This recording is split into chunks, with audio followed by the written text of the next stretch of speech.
Well, it was like a socialist State of the Union. Did you see this? New York City Mayor Zohran Mamdani giving an America 250 address this morning as his influence within the Democratic Party certainly continues to grow. The socialist mayor spent much of his speech focusing on what he says are America's failures. As we mark 250 years, what do we see? We see a city of contradictions within a nation of contradictions. We see the wealthiest country in the history of the world, one where children go to sleep hungry while the world's first trillionaire hungers for more. We see monopolies that dominate every industry and oligarchs who buy elections.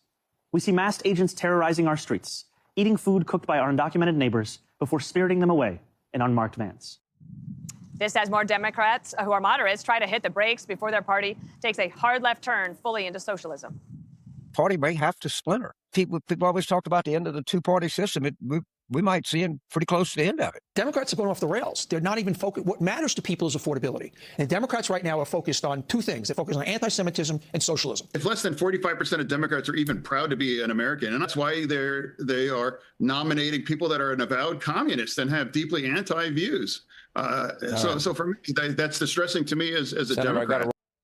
Jesse, Mayor Mamdani gets a lot of media attention because of the theater that he's able to produce, like the social media, the scene. We talk about advance work, right? Like if you want to try to upstage Trump on America 250, he's going to Mount Rushmore and he's having fireworks and you're sitting at a desk that nobody... Any pressure by the Trump administration to get the hell out of the country. Now, some of their family members, if they're hiding in a closet, may be, but you know what? That's the risk they took. He talks about patriotism. He wants to give his definition of patriotism. He talks about how it's like continuing to challenge the country because you don't like it. It's like, no, bro.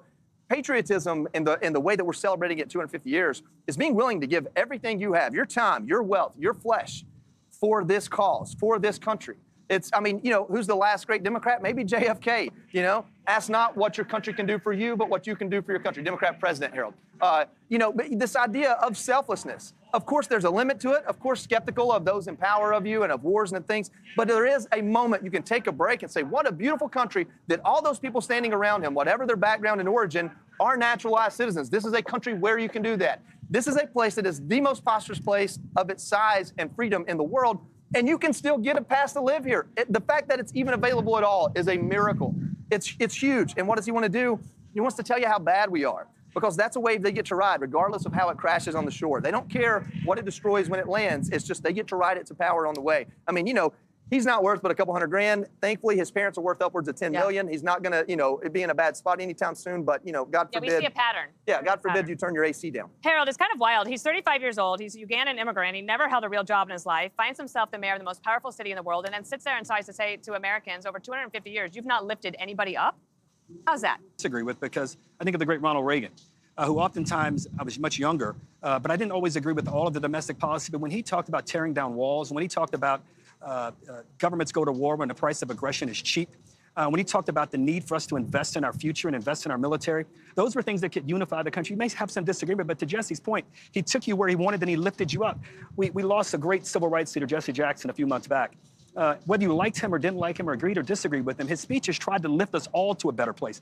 That speech, I agree with Jesse, I didn't quite understand where he was going with the speech. If he was going to promote some ideas, and maybe he doesn't have successes, to your point, Dana, there in New York yet, we can say, we're doing this in New York, Mr. President. I'm asking and challenging you, if you believe in the greatness of America, if you believe in the majesty of America, if you believe that all men are created equal, then follow this New York initiative that we have. Follow what we're proposing to do with kids. Follow what I thought, Johnny, your point about these are people who did it right, and he's out saying we want to abolish an organization. That thing has been mismanaged, but you don't abolish it. This is an organization, ICE, that wants to keep us safe. And if we need to reform it, then we should reform it. I just think on a day like today, a 250th anniversary, I don't mind dissenting voices. In fact, I welcome them. But if you're going to be nothing but a dissenter and a hater, wait till July 5th or 6th. Give it a day. Kellyanne, that's not what he did today.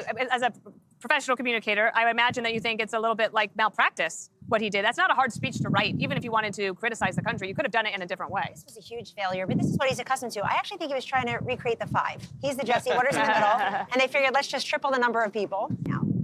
But I think that negative Nellies sell, negativity sells in small bites. It doesn't sell to an optimistic, patriotic America.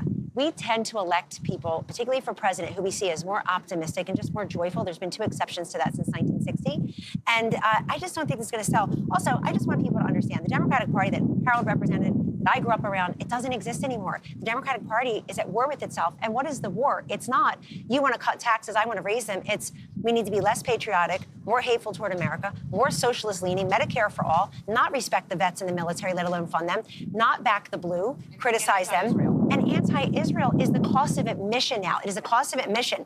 And in addition to being annoyed by all the substantive things they say and don't say, I feel like we should have this constitutional amendment. We should have this requirement that if you're going to be in Congress, you cannot be staring at your phone to read things other people read. You got to be able to look up and speak to people. So this guy obviously is using notes and a prompter. Look, I'm going to bet on America every time. And to your point, being miserable July 5th and 6th, I'm worried that these same people are denying 9/11 and saying it was justified or we deserved it or it didn't happen, it was an inside job. They now want to represent us here in this town, steps away in the U.S. Capitol. That is a complete disgrace. We're on the doorstep of that 25th anniversary. And I want people to think about this. They want to rage against the machine. They want to yell at the man. They're against corporations and bigness. You have to think about what we're doing here. They're not criticizing. They're not criticizing this country and the Constitution, the 56 signers. It appears there is no program specifically called Fox News Do Too. Based on your query, you might be thinking of one of the following. Fox News 2 Go. This was the name of the feature within the Fox News mobile application that allowed users to watch the Fox News channel and Fox Business Network live on their mobile devices. Fox 2, St. Louis. There is a local television station in St. Louis, Missouri, affiliated with the Fox network, KTVI, which has a mobile application often referred to as FOX2 St. Louis. Fox Nation. If you are looking for on-demand content, documentaries and specials, Fox Nation is the streaming platform for Fox News. If you were trying to find a specific video, news segment or show, please let me know a few more details about what you are looking for so I can help you find it.